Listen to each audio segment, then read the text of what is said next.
За моей спиной золотоордынское наследие. Мавзолей Турахану появился здесь еще в XIV веке. Степи Евразии всегда были богаты различными культурами. И вот этот памятник, по сути, это доказательство присутствия всех кочевых цивилизаций вот на этой земле. Но вокруг непостроенного музея уже разгорелись жаркие споры. Хочется сказать, что для Башкортостана этот объект, он в первую очередь туристический, потому что он находится недалеко от Уфы. Здесь будет построен современный лекторий, визит-центр, рестораны и многое другое. Первая очередь будет сдана уже 6 июля. Посмотреть ход строительства, как оно идет, сегодня приехал глава Башкортостана. Сейчас все покажу.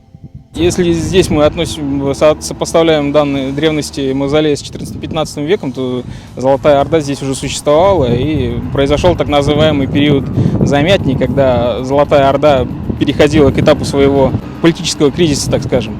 И здесь это несколько позднее, чем период монгольского нашествия, который был в 13 веке. Здесь это существовала их администрация, грубо говоря, и она функционировала на данной территории, насколько известно. Здесь и все-таки история нашего мавзолея Турахана, здесь и захоронение знатных людей, здесь природа, здесь научная составляющая, сам Евразийский музей, где сильная составляющая научная. Проект Евразийский музей кочевых цивилизаций – это в том числе и большой научный проект. То есть для археологов это является основанием и таким катализатором для развития нового направления, давно забытого направления в башкирской археологии. То есть наша задача выявить пласт золотоордынских памятников у нас на Урале. То есть первые находки у нас уже есть, первые памятники пошли. То есть теперь мы знаем, где и как искать эти объекты. Для данного проекта, для визит-центра, мною была подготовлена научно-историческая концепция для реконструкции воина 14-15 века, возможной визуализации его. В частности, был подготовлен проект, на основе которого в Москве был изготовлен комплект защитного вооружения. Это пластинчато-нашивной доспех, кольчатая куртка, поножи, наручи, а также элементы вооружения ближнего боя, такие как сабля, булава, а также боевое наголовье, сфероконический шлем с кольчужной бармицей для защиты лица. Когда мы организовали эту экспедицию, было принято решение привлечь для реализации этого проекта наиболее активные научные коллективы, которые функционируют у нас в Уфе. Это в первую очередь Уфимский университет, научный производственный центр по охране памятников и Уфимский федеральный исследовательский центр РАН. То есть это такой комплексная объединенная экспедиция, и мы работаем не только в пределах Башкортостана, работаем и на прилегающей территории, на территории Оренбургской области, Самарской области, на территории Челябинской области. То есть наша задача именно, мы воспринимаем этот проект как проект, который дает возможность развивать археологию республики. Очень важно не сломать историю, исторический объект, но в то же время, чтобы людям было доступно, красиво, чтобы они могли посетить, изучить уникальный музей, потому что таких мавзолей, на территории России не так много сохранилось. И вот одна в таком целом состоянии сохранилась у нас. Наша задача довести это все до нашего будущего поколения в целости сохранности. Здесь применялся археологический материал обширного региона Евразии. В том числе для нас это материалы Нижнего Поволжья, Дона, а также Алтая и Средней Азии. К сожалению, материалы ближе, в том числе на Южном Урале, они представлены защитным вооружением 13-14 века. До определенного момента времени считалось, что памятники эпохи Золотой Орды были представлены у нас на территории республики, но они были крайне неравномерно распределены и очень эпизодичны на самом деле. И вот буквально, в том числе с началом реализации этого проекта, у нас пошли памятники очень крупные, большие, с выраженным археологическим культурным слоем. И, в общем-то, мы поняли, что памятники-то есть эпохи Золотой Орды, и их просто надо уметь искать и надо уметь исследовать. Далее, кроме археологического материала, были применены данные музеев, в том числе российских, а также западных, в том числе музей Метрополитен США.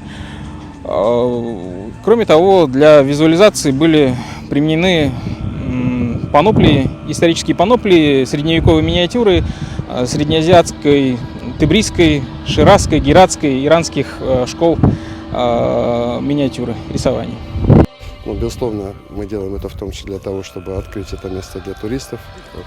Я уже много раз говорил, к туризму мы относимся в том числе как все-таки к важной составляющей экономической, чтобы люди зарабатывали, чтобы экономика двигалась. Почему здесь? То есть мы считаем, то есть у нас такая определенная концентрация памятников вот, в Демско, Кармасанско, Черносанско, Междуречии. То есть концентрация памятников эпохи Золотой Орды. Почему именно здесь? То, скорее всего, вот эта округа мавзолея Турахана являлась таким неким центром пересечения нескольких путей, может быть, торговых, может быть, коммуникационных, иных. И то есть вот некоторые исследователи, Геннадий Николаевич Горюстоевич в частности, считает, что здесь возможно, был некий такой экономический или политический даже центр Башкирии в XIV веке. 6 июля откроем уже визит-центр. Визит-центр, видите, он сам как большой музей, 600 квадратных метров. Там будет определенная экспозиция, там будет размещен Коран Османа. И, значит, там же будет еще православная реликвия, которую мы объявим вот на Китабайраме, пока в секрете держим. Стоит отметить, что путь к мавзолею, самому мавзолею историческому, очень уже комфортный. Вот такая доска, она обработанная. Явно еще будут какие-то поручни. Какие просторы здесь открываются.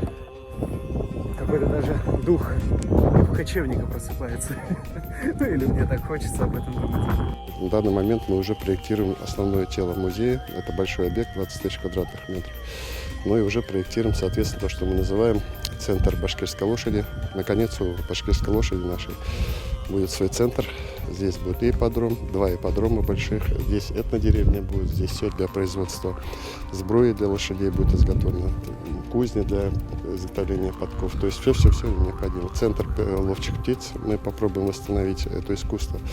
Это и ремесло было, и искусство древних башкир. Стоит отметить, что необходимость создания подобного музея, отображающего этапы как средневековья, так и более ранних периодов, раннего железного века, ранних кочевников, он созрел давно, и ее реализация, то есть, была необходима.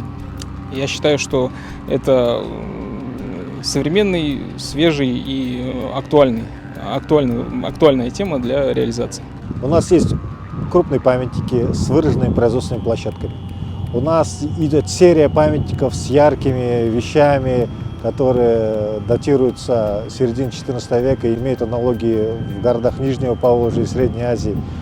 И я все-таки считаю, что самый главный вопрос, вот мы видим мавзолей, да, самый главный вопрос, кто был заказчиком, да, то есть на самом деле, то есть были люди, получается, здесь была определенная экономическая стабильность, получается, что были люди, которые могли себе позволить пригласить специалистов, архитекторов, зодчих, которые могли построить такие памятники. Уже сейчас ясно, что здесь будет большой туристический и просветительский объект для жителей и гостей республики со своей научной составляющей. Например, студенты естественных наук и исторических факультетов смогут проходить практику. По сути, такого формата в Башкортостане никогда и не было. Это новая точка притяжения, отдыха и просвещения. В конце концов, музей кочевых цивилизаций – место силы, пронизанное через века.